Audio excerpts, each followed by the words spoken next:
Welcome to study 24 Udaipur. आज के इस वीडियो में हम यूजीसी नेट एग्ज़ाम सितंबर 2020 का जो पेपर है उसको आज हम सोल्व करने वाले हैं। सबसे पहला प्रश्न आज का हमारा देखिए, नीचे दो कथन दिए गए हैं। कथन फर्स्ट हमारा है अधिगम वक्र, जिसको हम लर्निंग कर्व भी कह सकते हैं, प्रभाव फर्म के दीर्घकालीन औसत लागत वक्र से संबंधित हैं। तो लर्निंग कर्व जो होता है, ठीक है, अधिगम वक्र वो दीर्घकालीन औसत लागत वक्र के साथ में संबंधित होता है। और दूसरा, आपस में परिवर्तित स्वेप्ड आवंटन ऐसा आवंटन है जो परेटो सक्षम होने के साथ साथ साम्य या इक्विटेबल आवंटन भी है। तो यहाँ पे दोनों कथन हमारे सही हैं, इसलिए करेक्ट आंसर हमारा हो जाएगा ऑप्शन ए। फिर देखिए सेकंड, सूची फर्स्ट को सूची सेकंड के साथ में सुमेलित करना है। बाह्य कारकों से निपटने में निजी बाजार की जो प्रभाविता है वो कोस प्रमेय के साथ में संबंधित है। सबसे पहले 3 आना चाहिए। उसके बाद में कर आकार में वृद्धि और कर राजस्व के बीच जो संबंध होता है उसको हम लेफर वक्र के द्वारा प्रदर्शित करते हैं। इस आकार का बनता है, उल्टे यू आकार का। फिर प्रबल रणनीति जो हमारा है वो गेम थ्योरी के साथ में संबंधित है। फिर आना चाहिए आपका 4 और फिर आ जाएगा अपना 2। तो 3 1 4 2 करेक्ट ऑप्शन हमारा हो जाएगा ऑप्शन ए।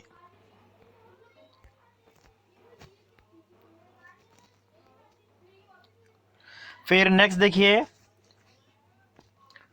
उत्पादन कार्य के लिए Q बराबर A L की पावर अल्फा K की पावर बीटा हो तो सही विकल्प, ठीक है। उत्पादन फलन हमको दे रखा है, इसमें जो ये A है वो प्रबंध की क्षमता को दर्शाता है, ये बिल्कुल सही है। अल्फा प्लस बीटा का मान अगर 1 से ज्यादा है इसका मतलब ये इंक्रीजिंग रिटर्न्स वृद्धिमान प्रतिफलों को प्रदर्शित करता है, ये भी बिल्कुल सही है। फिर पूंजी की जो सीमांत उत्पादकता है उसको बीटा क्यू अपॉन के द्वारा दर्शाया जाता है। ये 3 कथन हमारा सही है, इसलिए करेक्ट आंसर आपका हो जाएगा ऑप्शन सी 1 2 और 4, ठीक है। ऑप्शन आपका हो जाएगा बी सही हो जाएगा, 1 2 4 ये सही है।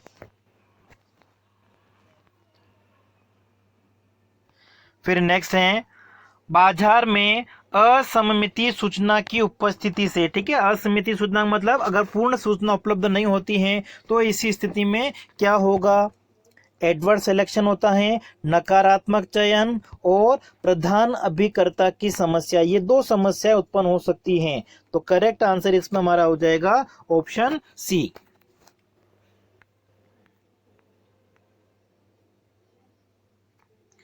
फिर नेक्स्ट हमारा प्रश्न है, निम्नलिखित खेल का हल है। गेम थ्योरी जो खेल सिद्धांत उसके साथ में संबंधित है। खिलाड़ी ए और बी का हमको पे मैट्रिक्स दे रखा है। यहाँ पर अगर इसको हम सोल्व करेंगे तो सबसे पहले इधर हम लेते हैं पंक्ति का न्यूनतम, ठीक है। जो हमारी रो है उसमें न्यूनतम कितना है, तो सबसे पहले जो रो है A1 वाली, इसमें अगर हम देखें न्यूनतम कितना है 2। फिर उसके बाद में A2 वाली जो रो है उसमें हमारा न्यूनतम है -5। और A3 रो जो हमारी है पंक्ति है उसका न्यूनतम अगर हम देखें तो ये हमारा हो जाएगा -2। इसी तरीके से जो हमारा कॉलम है उसमें हमको देखना है अधिकतम। तो B1 जो हमारा कॉलम है इसमें अधिकतम कितना है 2। B2 वाला जो कॉलम है इसमें अधिकतम कितना है 6। और B3 वाला जो कॉलम है उसमें अधिकतम कितना है 2। अब देखिए खेल का जो हल है जिसको हम कहते हैं सैडल पॉइंट, तो सैडल पॉइंट कहाँ पे होता है, या खेल का जो सर्वोत्तम परिणाम है वो कहाँ पे होगा, जब पंक्ति का जो न्यूनतम है उसमें अधिकतम, ठीक है। पंक्ति का जो न्यूनतम हमारा है उसमें अधिकतम कितना है 2। और कॉलम का जो हमने अधिकतम लिया था उसमें न्यूनतम कितना है, तो देखो न्यूनतम यहाँ पे 2 और ये 2 दो जगह हमारा न्यूनतम हो गया। और जो सॉल्यूशन होता है खेल का हल कहाँ पे होता है, पंक्ति का जो न्यूनतम है उसमें अधिकतम और कॉलम का जो अधिकतम है उसमें न्यूनतम जो बराबर होगा। तो देखिए 2, ठीक है, ये 2 और इधर भी 2 बराबर हैं। इसका मतलब क्या हो गया, इस खेल का जो हल है वो कहाँ पे होगा, जहां मतलब इस खेल का जो परिणाम है मूल्य वो कितना होगा 2 होगा। तो तो यहाँ पर अगर हम देखें तो खेल का मूल्य 2 हमें सब जगह दे रखा है। तो अब हमको अब क्या देखना पड़ेगा कि खेल का जो हल 2 है वो देखिए, एक तो आपका यहाँ पे आ रहा है, एक यहाँ पे आ रहा है और एक यहाँ पे है। ठीक है, इसका मतलब क्या हो गया, जो फर्स्ट रणनीति है वो हमारी हो जाएगी A1 B1, या फिर यहाँ पर अगर हम देखें तो A1 B3, या फिर यहाँ पर अगर हम देखें तो ये हमारा है A3 और B1। ठीक है, तो यहाँ पर अगर हम देखें तो जो करेक्ट आंसर इसमें हमारा हो जाएगा वो हो जाएगा ऑप्शन बी। ठीक है, खेल का जो मूल्य है वो क्या होगा, 2 होगा, और खिलाड़ी और बी के लिए, ए और बी के लिए जो सर्वोत्तम नीति है, ठीक है, वो ये होगी हमारी। अगला प्रश्न है, बाजार की असफलता किसकी उपस्थिति के कारण होती है। तो बाजार की जो असफलता है वो किस कारण से उत्पन्न होती हैं, एक तो बाह्यताओं के कारण उत्पन्न होती हैं, निजी वस्तुओं के कारण हो सकती हैं, या फिर मार्केट फोर्सेस जो बाजार शक्ति हैं उसके कारण हो सकती है। तो करेक्ट आंसर इसमें हमारा ऑप्शन सी हो जाएगा। अगला प्रश्न है, सूची 1 को सूची 2 के साथ में हमको सुमेलित करना है। तो चेम्बरलिन जो है वो लघु समूह मॉडल, स्मॉल ग्रुप मॉडल के साथ में संबंधित हैं। तो सबसे पहले आना चाहिए हमारा 1 आना चाहिए। स्वीजी जो है वो किंग्ड डिमांड कर्व, विंकुचित मांग वक्र जिसको हम कहते हैं उसके साथ में संबंधित हैं। स्टेकलबर्ग जो है वो मूल्य नेतृत्व मॉडल के साथ में संबंधित हैं, और फेलनर जो है वो रिएक्शन कर्व, प्रतिक्रिया के साथ वक्र के साथ में संबंधित है। मतलब ये क्रम हमारा सही है, 1 2 3 4। तो 1 2, अच्छा फिर इधर आना चाहिए, ये हमारा हो जाएगा आपका 1 2 4 3 होना चाहिए। ठीक है, 1 2 4 3 कौन से ऑप्शन में है, डी में। अगला प्रश्न है, अधिकतम सामाजिक कल्याण की गारंटी होती है जहां प्रतिस्पर्धी कंपनी निम्नलिखित शर्तों को प्रदर्शित करती है।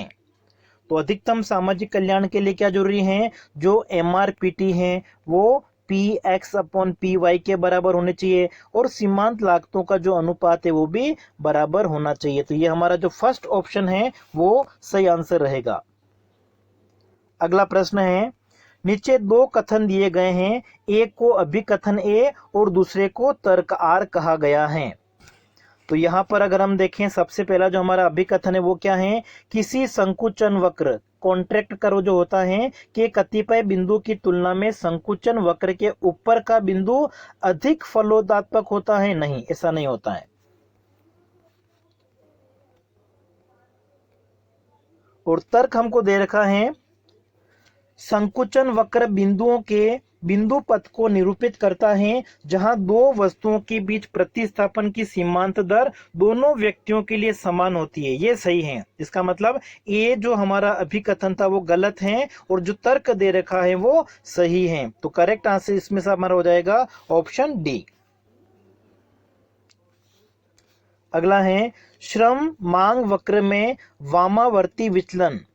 ठीक है, ये हमारा अगर मांग वक्र है, ये इधर लेफ्ट वर्ड जो है शिफ्ट कब हो सकता है, किसके कारण हो सकता है, मतलब जब श्रम की सीमांत उत्पादकता क्या हो जाए, कम हो जाए। तो ये हमारा हो जाएगा ऑप्शन डी। अगला प्रश्न है, मेट्रो सवारी की मांग की तिरछी लोग 0.8 है, प्रतिदिन कुल सवारी 1.5 लाख है। यदि बस सवारी की कीमत 5% बढ़ती है तो मेट्रो की कुल सवारी में कितना अंतर आएगा। तो यहाँ पे देखिए, जो आपका फॉर्मूला होता है delta Q upon delta P into P upon Q। ठीक है, इस फॉर्मूले से हम क्या करते हैं, इलास्टिसिटी लॉज ज्ञात कर सकते हैं। तो इस फॉर्मूले में अगर हम वैल्यू रखें तो देखिए 0.8 लिख दिया हमने यहाँ पे, इक्वल टू डेल्टा Q हमको निकालना है, P कीमत हमारी जो है वो मान लेते हैं कितनी है, 5 रुपए। ठीक, कीमत अगर 5% बढ़ती है, अब देखिए यहाँ पे है डेल्टा पी, तो कीमत 5% बढ़ती है। अगर हम 100 रुपए मान लें और 5 का परिवर्तन हो रहा है तो डेल्टा पी कितना हो गया हमारा, 5। ठीक है, पी आता है यहाँ पे, पी मतलब पहले वाली कीमत हमने कितनी मान ली है, 100 मान ली है, और फिर delta Q upon delta P into P upon Q, Q कितना है हमारे पास में, 1.5 लाख। ठीक है, इसको अगर हम सोल्व करें हमारे पास में, तो देखिए ये हमारा हो जाएगा 0.8 को अगर हम 5 से मल्टीप्लाई करेंगे कितना आ जाएगा 4, और 4 को अगर हम 1.5 लाख से मल्टीप्लाई करेंगे दिया जाएगा हमारा 6 लाख, और इस 100 को अगर हम इधर लाएं तो डिवाइड हो जाएगा 100 से, और इधर हमारे पास में क्या बचेगा डेल्टा क्यू। ठीक है, डेल्टा क्यू का मतलब प्रतिदिन कुल सवारी में परिवर्तन कितना है। तो देखिए 2 जीरो से 2 जीरो कैंसिल हो गया, हमारे पास में कितना बचा 6000। ठीक है, तो करेक्ट आंसर आपका हो जाएगा ऑप्शन सी। फिर नेक्स्ट है निरपेक्ष आय की संकल्पना, ठीक है, उपभोक्ता व्यवहार के साथ में संबंधित है। अगला प्रश्न है व्यक्तियों द्वारा मुद्राधारिता होल्डिंग मनी की लागत है, मतलब व्यक्ति अगर मुद्रा को अपने पास में नकद रूप में रखता है तो इस स्थिति में क्या होता है, बचत पर जो उसको ब्याज मिल सकता है उसकी हानि होती है, या अगर वो पैसा बचा के रखता है तो वस्तुओं को वो नहीं खरीद पाएगा, उनका उपभोग नहीं कर पाएगा तो उसकी उपयोगिता की हानि हो सकती है, या अन्य परिसंपत्तियों के रूप में अगर वो नहीं होता रखता है तो उससे जो भी उनको प्रतिफल मिल सकता है उसको वो छोड़ना पड़ता है। तो यहाँ पे जो हमारा करेक्ट आंसर है वो हो जाना चाहिए दूसरा, तीसरा, चौथा, ये सही है। ठीक है, तो जो करेक्ट आंसर है वो हमारा हो जाएगा इसमें ऑप्शन ए। अगला प्रश्न है निम्नलिखित को काल क्रमानुसार व्यवस्थित कीजिए। तो देखिए शास्त्रीय अर्थशास्त्र जो क्लासिकल इकोनॉमिक्स है वो सबसे पहले आया था, उसके बाद में किन्स का आया था, जो क्लासिकल है वो लगभग हम 1930 से पहले कह सकते हैं, किन्स का जो है वो 1930 में आया था, तो दूसरा आ जाएगा। उसके बाद में 242, फिर मुद्रावाद आया था 1960 के दशक में, तो आ जाएगा 3, और विवेक की प्रत्याशा का सिद्धांत रेशनल एक्सपेक्टेशंस की जब हम बात करें तो ये आया था आपका 70s में, तो 4231 हमारा ऑप्शन डी। अगला है आईएस एंड एलएम विश्लेषण व्याख्या करता है। तो आईएस वक्र जो है वो वस्तु बाजार के साथ में संबंधित है जिसको हम उत्पाद बाजार भी कह सकते हैं, और एलएम वक्र जो होता है वो मुद्रा बाजार के साथ में संबंधित होता है। तो पहला और दूसरा कौन सा है हमारा, यह आंसर हो जाएगा इसमें ऑप्शन तीसरा सी। फिर अगला प्रश्न देखें राष्ट्रीय की गणना में निम्नलिखित स्थिति में कौन सा आर्थिक निवेश है। तो देखिए स्वयं के रहने हेतु नए मकान निर्मित भवन की अगर खरीद की जाती है तो उसको राष्ट्रीय की गणना में आर्थिक निवेश माना जाता है। नए शेयर की खरीद को नहीं माना जाता है। पुस्तकों को गंतव्य स्थान तक पहुंचाने के लिए एक पुस्तक प्रकाशक के द्वारा अगर नई कार खरीदी जाती हैं तो ये भी इन्वेस्टमेंट कहलाएगा, पहला और तीसरा। फिर उसके बाद में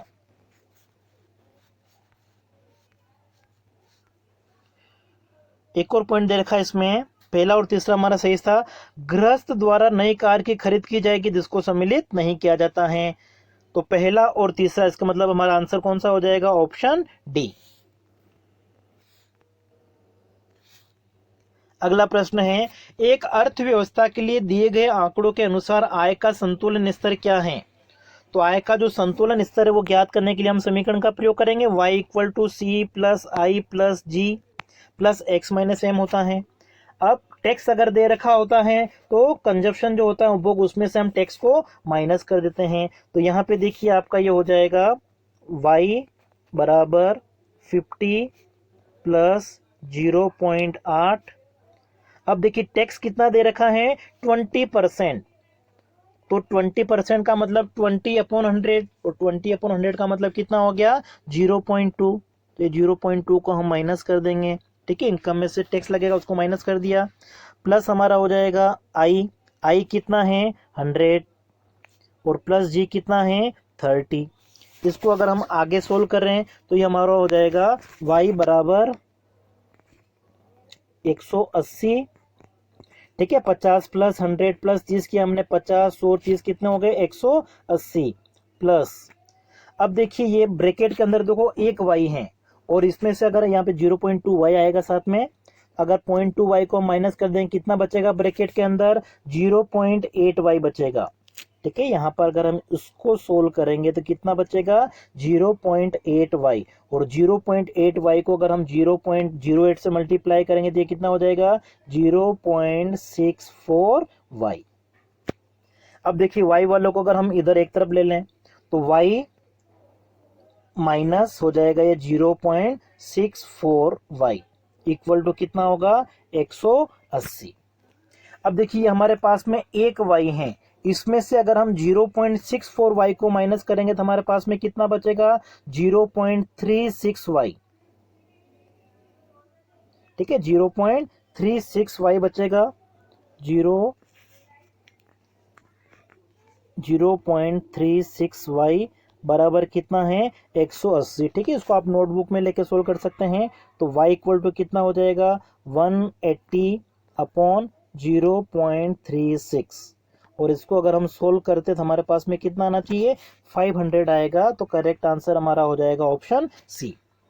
नेक्स्ट देखिए, श्रम शक्ति भागीदारी दर प्रदर्शित होता है, तो इसमें हमारा आंसर हो जाएगा श्रम शक्ति अपॉन वयस्क एडल्ट पॉपुलेशन कितनी है, और इसको हम मल्टीप्लाई कर देंगे 100 से। अगला प्रश्न है, वर्तमान मूल्यों के संदर्भ में व्यक्त सकल घरेलू उत्पाद जो जीडीपी है, उसको अगर हम करंट प्राइस पे चालू वर्ष के मूल्यों से अगर हम निकालेंगे तो उसको हम क्या कहते हैं नॉमिनल जीडीपी कहते हैं, प्राधिकृत जीडीपी हम कह सकते हैं सकल घरेलू उत्पाद हमारा है।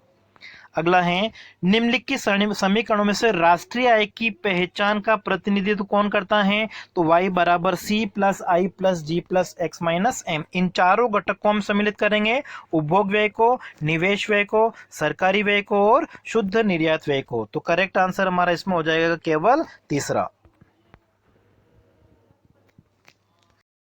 दो समान संगत वृत्त एवं स्वतंत्र घटनाओं ए और बी के लिए पी ए बी किसके द्वारा व्यक्त किया जाएगा, तो देखिए इसकी प्रोबेबिलिटी, ए की जो प्रोबेबिलिटी है वो क्या होगी 1/2, और बी की कितनी होगी 1/2, और ए बी जो है वो क्या हो जाएगा, तो 1/2 को हम 1/2 से मल्टीप्लाई कर देंगे, 1/2 इंटू 1/2 इक्वल टू कितना हो जाएगा 1/4, और 1/4 का मतलब कितना होता है 0.25 होता है। तो करेक्ट आंसर इसमें आपका हो जाएगा ऑप्शन बी। अगला है, पूर्ण संतुष्टि का बिंदु वह है, ठीक है, पूर्ण संतुष्टि का बिंदु कहाँ पे होता है, जहाँ पे कुल उपयोगिता अधिकतम होती है और उस समय सीमांत उपयोगिता कितनी होती है 0। पहला ऑप्शन हमारा करेक्ट है। अगला प्रश्न देखिए, इस उदासीनता मानचित्र में IC4 ये हमारा है, IC1 की अपेक्षा प्रदान करता है। IC1 नीचे की तरफ है, इसका मतलब IC4 जो है वो अधिक संतुष्टि को दर्शाता है। तो यहां पे ऑप्शन अगर हम देखें तो करेक्ट आंसर हो जाएगा ऑप्शन हमारा सी, अधिक संतुष्टि को दर्शाता है। अगला है, मांग के सीमांत उपयोगिता विश्लेषण के संबंध में निम्नलिखित कथनों पर विचार करिए। ठीक है, मांग का जो सीमांत उपयोगिता मतलब अपन कह सकते हैं कि गणनावाचक विचारधारा है जो मार्शल के द्वारा दी गई है, इसलिए करेक्ट आंसर इसमें हमारा हो जाएगा ऑप्शन पहला ऑप्शन सही, इसलिए केवल एक हम कह सकते हैं। ठीक है, कि उपयोगिता जो होती है वो क्या होती है गणनावाचक होती है, उपयोगिता को हम संख्या के रूप में माप सकते हैं। अगला है, एक वस्तु की मांग निम्नलिखित में से किस पर निर्धारित होती है, ऐसा हम लिखते हैं मांग बराबर फंक्शन ऑफ ए, या वस्तु की कीमत ले ली, संबंधित वस्तुओं की कीमत ले ली, तो ये सब क्या होते हैं स्वतंत्र चर होते हैं, इंडिपेंडेंट वेरिएबल होते हैं। करेक्ट आंसर हमारा हो जाएगा ऑप्शन सी। अगला देखिए, निम्नलिखित कथनों पर विचार कीजिए। प्राय आवश्यकता की वस्तुओं तथा रस्सी आवश्यकताओं की वस्तुओं की मांग की लोच लोचदार होती नहीं, मांग की लोच कैसी होती है बेलोचदार। जो आवश्यक वस्तुएं होती नेसेसरी गुड्स में कैसी होती हैं लेस इलास्टिक होती हैं। फिर दूसरा है, एक समान ढाल वाले मांग वक्रों पर ये एक दी गई कीमत पर मांग की लोच भिन्न भिन्न हो सकती है, बिल्कुल सही है। एक सीधा अगर मांग वक्र है उस पर मांग की लोच अलग अलग हो सकती है। तो करेक्ट आंसर इसमें आपका ऑप्शन बी। अगला देखिए, नीचे दिए गए चित्र में PQ तथा RS दो सीधी रेखा मांग वक्रों पर विचार कीजिए। यहाँ पे हमारा A बिंदु है बीच में, और ये हमारा यहाँ पे इस रेखा के ऊपर B बिंदु है। अब देखिए क्या पूछा हुआ है प्रश्न में, ए बिंदु पर मांग की लोच 1 के बराबर होगी तथा बी बिंदु पर 1 से कम नहीं। देखिए दोनों ए और बी बिंदु जो है वो इन रेखाओं के मध्य में स्थित हैं, और मध्य में स्थित है तो वहां पे मांग की लोच दोनों बिंदुओं पर कितनी होगी 1 के बराबर होगी। मतलब दूसरा ऑप्शन हमारा सही है, इसलिए जो करेक्ट आंसर है वो आपका कौन सा हो जाएगा इसमें, ऑप्शन बी, केवल दूसरा सही है।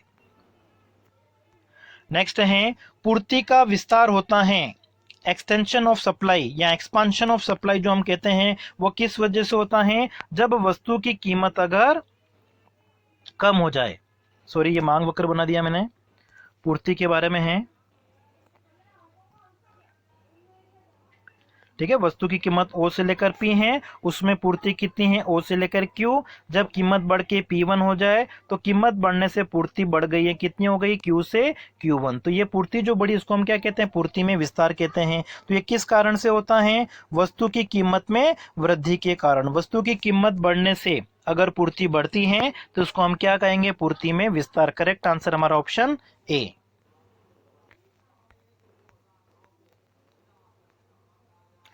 अगला प्रश्न देखिए, सुमेलित करना है। अनंत मांग की लॉज जो होती है वो कौन सी होती है, सेकंड नंबर पे जो हमारा दे रखा है ये होती हैं। इकाई लॉज दर, फिर होता है सबसे पहले 2 आएगा, फिर 3 आना चाहिए। शून्य मांग की लॉज हमारी 1 है, और इकाई से अधिक 4 नंबर पे है, 2 3 1 4, ऑप्शन ए। अगला प्रश्न है, साधन कीमत रेखा का ढाल। अगर दो साधन हमारे x और y हैं तो x साधन की कीमत और y साधन की कीमत का अनुपात px/py होता है, ऑप्शन हमारा सी। फिर है 31वां, इनमें से कौन से वक्र यू आकार के नहीं होते हैं। तो यू आकार का वक्र देखो, एक तो एवीसी वक्र है वो यू आकार का होता है, एसी वक्र जो होता है वो यू आकार का होता है, और सीमांत लागत वक्र यू आकार का होता है। एएफसी वक्र यू आकार का नहीं होता है, और टीसी वक्र भी यू आकार का नहीं होता है। करेक्ट आंसर आपका हो जाएगा ऑप्शन डी, बी और सी, एएफसी और टीसी वक्र यू आकार के नहीं होते हैं। अगला है, सामाजिक लागतों के अंग हैं। इसमें उत्पादन की निजी लागत और वातावरण में जो प्रदूषण होता है दोनों को सामाजिक लागत में सम्मिलित किया जाता है, ऑप्शन सी। अगला है, अपूर्ण प्रतियोगिता में क्या होता है, ये हमारा एमआर वक्र है और ये होता है एआर वक्र। तो ये आपका आंसर हो जाएगा ऑप्शन बी, एआर जो है वो एमआर से ज्यादा होता है। अगला है, स्थिर प्रतिफल हमारा कौन सा है इसमें, फर्स्ट।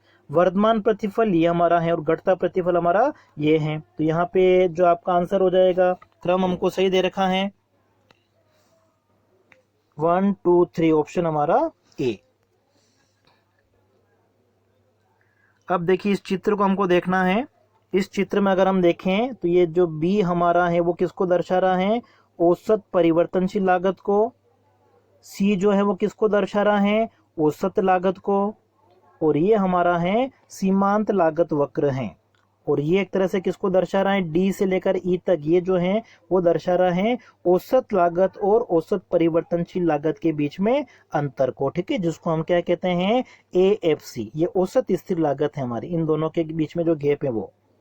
अब देखिए प्रश्न देखते हैं 35 से लेकर 37, ठीक है, तीनों क्वेश्चन जो है वो हमारे इस चित्र पे आधारित हैं। ठीक है, पहला इसमें पूछा हुआ है 35वां, देखिए, उपरोक्त चित्र के अनुसार उत्पादन के प्रत्येक स्तर पर औसत कुल लागत औसत परिवर्तनशील लागत से अधिक है, बी ऑप्शन हमारा सही है। देखिए हमने देखा था ये हमारा औसत लागत वक्र ऊपर था और औसत परिवर्तनशील लागत वक्र नीचे की तरफ था। इसका मतलब जो औसत कुल लागत भी हम कह सकते हैं, ठीक है, आप औसत लागत कहिए या इसको औसत कुल लागत कहिए, दोनों एक ही बात है। तो जो औसत कुल लागत है वो औसत परिवर्तनशील लागत से अधिक है, बिल्कुल सही है, बी ऑप्शन हमारा सही हो जाएगा। फिर देखिए नेक्स्ट है, उत्पादन के किसी भी स्तर पर रेखा बी एवं सी के मध्य शीर्ष अंतर को प्रदर्शित करता है।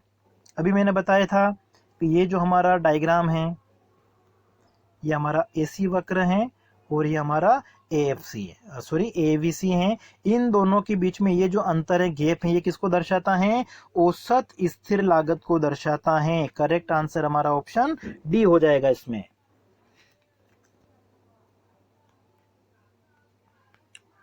फिर देखो रहे, रेखा बी प्रदर्शित करती हैं, ठीक है, बी रेखा हमारी एक ये था और एक ये था, ठीक है, इसका नाम सी था, इसका नाम बी है। तो बी रेखा जो है नीचे वाली है वो किसको प्रदर्शित करती है, औसत परिवर्तनशील लागत को, औसत परिवर्तनशील लागत। और सी रेखा किसको प्रदर्शित कर रही है, औसत लागत को। तो यहाँ पे हमको पूछा हुआ है रेखा बी किसको प्रदर्शित करती है, नीचे वाली जो है वो औसत परिवर्तनशील लागत, एवरेज वेरिएबल कॉस्ट को प्रदर्शित करती है।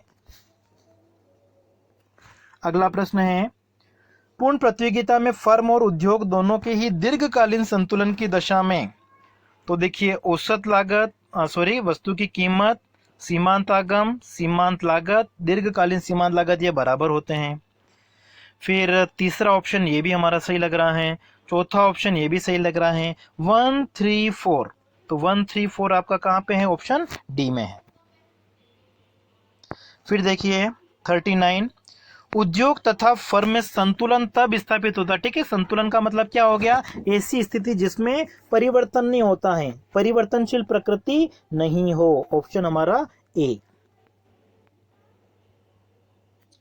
अगला है, निम्नलिखित कथनों पर विचार कीजिए।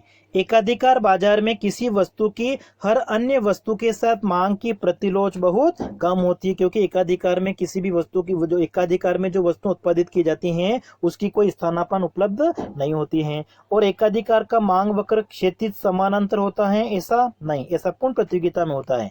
तो यहाँ पे हमारा केवल पहला कथन सही है, इसलिए करेक्ट आंसर हो जाएगा ऑप्शन ए।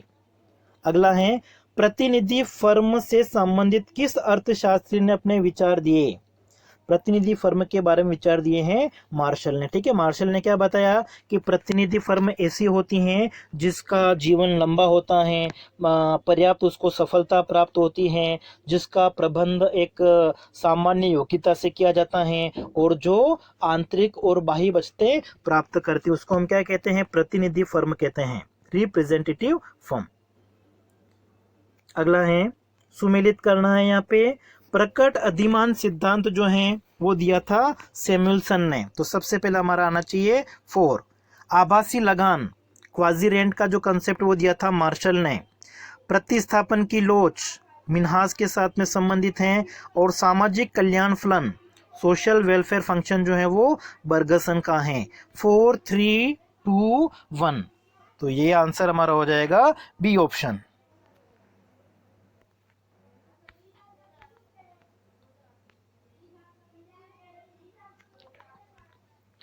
नेक्स्ट है, प्रोफेसर लिटिल की कसौटी निम्नलिखित में से किसके साथ में संबंधित है, ठीक है। लिटिल का जो कंसेप्ट है वो आता है आपका नवीन कल्याणकारी अर्थशास्त्र में, कार्डोर और हिक्स के पश्चात दिया था, ठीक है। सामाजिक कल्याण में जो परिवर्तन होता है उसको मापने के लिए एक तरह से लिटिल की कसौटी का प्रयोग किया जाता है, जिसमें वास्तविक कल्याण में परिवर्तन को मापा जाता है। तो ऑप्शन हमारा हो जाएगा डी।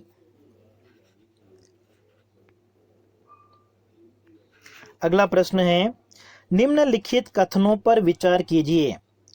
सन 1951 में जे.एस. एरो की पुस्तक social choice and industrial value में सामाजिक चयन व्यक्तिगत मूल्य का विचार प्रस्तुत किया गया था, बिल्कुल सही है। एरो के अनुसार एक व्यक्ति अपना कल्याण उसकी सापेक्ष उपभोग की मात्रा पर निर्भर करता है। दोनों कथन सही हैं, करेक्ट आंसर ऑप्शन सी।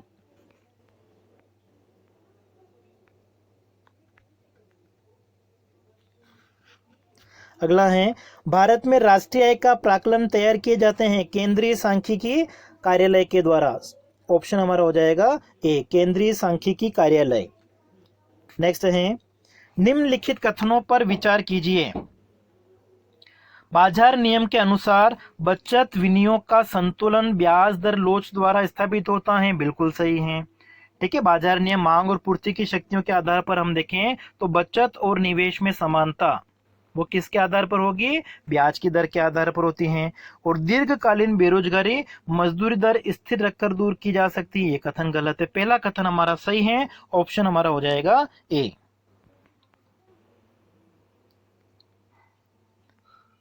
फिर अगला प्रश्न है, नीचे दिए गए आरेख में उपभोग फलन सीसी है, केएनजी परिप्रेक्ष्य में संबंधित बचत फलन सेविंग फंक्शन। देखिए जब इनकम जीरो होती है उस समय उपभोग जीरो नहीं होगा, ठीक है। उपभोग क्या होता है, धनात्मक होता है। और बचत फलन जो होता है वो जब तक उपभोग हमारा मतलब आय की तुलना में उपभोग ज्यादा होता है, बचत क्या होती है, ऋणात्मक होती है। तो बचत फलन जो हमारा इसमें है वो कौन सा है, ई एफ। करेक्ट आंसर हो जाएगा ऑप्शन डी।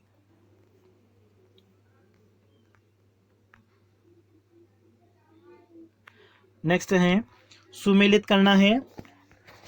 उपभोग फलन निरपेक्ष आय की जो परिकल्पना है वो जेम्स ड्यूजनबरी के साथ में संबंधित है। सबसे पहले 4 सापेक्ष आय परिकल्पना जो है रिलेटिव इनकम हाइपोथेसिस वो केन्स की हैं, किन्स की। स्थायी आय परिकल्पना फ्रीडमैन की है। और जीवन चक्र साइकिल लाइफ साइकिल जो है वो एंडो मोदिग्लियानी के साथ में संबंधित हैं।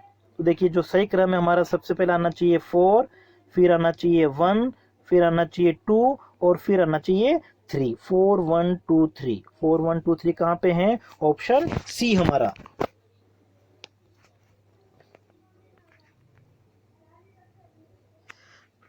फिर आज का जो हमारा अंतिम प्रश्न है 50वां, बोमोल के अनुसार की मांग को दर्शाया जाता है। तो मुद्रा की जो मांग होती है वो होती है MD/P = K/2। ठीक है, और करेक्ट आंसर हमारा हो जाएगा ऑप्शन ए। अब देखिए ये जो पेपर है उसका हमने आधा पार्ट भी किया है 50 क्वेश्चन। 50 क्वेश्चन अगले जो हैं उनको हम नेक्स्ट पार्ट में सोल्व करेंगे।